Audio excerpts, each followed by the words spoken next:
Ya, free practice kedua kelas Moto3 World Championship telah usai, di mana kondisinya tuh agak sedikit kita yang nontonnya tuh kayak boring ya, karena banyak pembalap yang nggak turun untuk mencoba mencetak lap time tercepatnya di sesi free practice kedua ini. Karena sirkuitnya sendiri juga masih agak-agak sebelumnya basah kan, dan agak mengering, hujan udah berhenti kan, agak mengering, mengering, mengering, dan itu kondisinya nggak memungkinkan banget untuk bisa mencetak lap time yang mungkin lebih cepat daripada free practice ke-1. Karena di saat free practice ke-1 Moto3 World Championship itu mendapatkan kondisi yang kering ya istilahnya gitu, walaupun agak sedikit lembab dan akhirnya di 1 menit terakhir itu turun rintik-rintik hujan.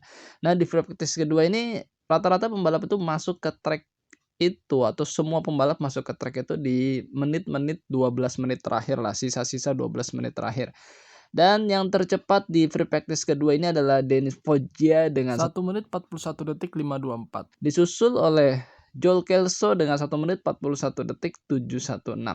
Philip Salak berada di posisi 3 dengan 1 menit 41 detik 732. Ya, Philip Salak ini sudah masuk ke bracket kualifikasi kedua atau Q2 ya, sudah aman dia untuk bisa ikut Q2.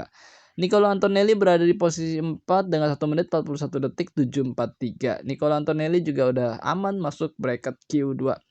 Andrea Migno juga sudah aman dimasuk Q2 dengan berada di posisi kelima di saat free practice kedua ini, dan Acosta berada di posisi ke-8 dan dia juga sudah aman masuk ke Q2 dengan 1 menit 42 detik 207.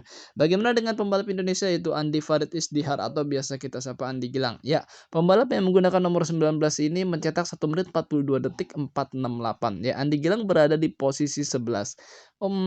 Jauh lebih baik ya sebenarnya daripada saat free practice ke-1 secara posisi. Namun karena di saat free practice ke-1 Andi Gilang berada di posisi 16, namun di saat free practice kedua Andi Gilang naik ke posisi 11. Namun dalam catatan waktu ini jauh lebih lambat dan semua pembalap pun jauh lebih lambat sih secara, karena free practice kedua ini kondisi sirkuitnya tuh agak sedikit gambling ya. Ada yang masih basah, ada yang udah kering banget. Jadi nggak bisa di-push banget dan ya begitulah.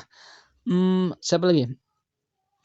Adrian Fernandez sempat crash juga di free practice kedua ini, dan yang lolos ke Q2 ada Ayumu Sasaki, Adrian Fernandez, Darren Binder, Romano Fenati, dan juga Philip Salak, Nicolo Antonelli, terus juga Andrea Migno dan juga Acosta. Terus juga Denis Oncu juga lolos ke Q2.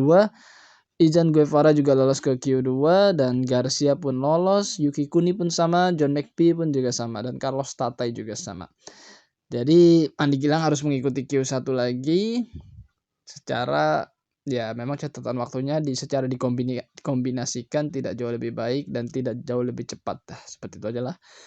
Terima kasih buat kalian semua telah menyimak video ini sampai selesai, dan ya semangat buat semua pembalap Indonesia yang akan bertarung di ajang internasional pekan ini. Jelas banyak banget, ada di Asia Talent Cup, juga ada di Moto3 World Championship, juga ada di Moto2 World Championship yaitu di Mas Eki Pratama. Oke, terima kasih buat kalian semua. Akhir kata, jangan lupa makan dan jangan lupa berdoa. Wassalamualaikum warahmatullahi wabarakatuh. Bye bye.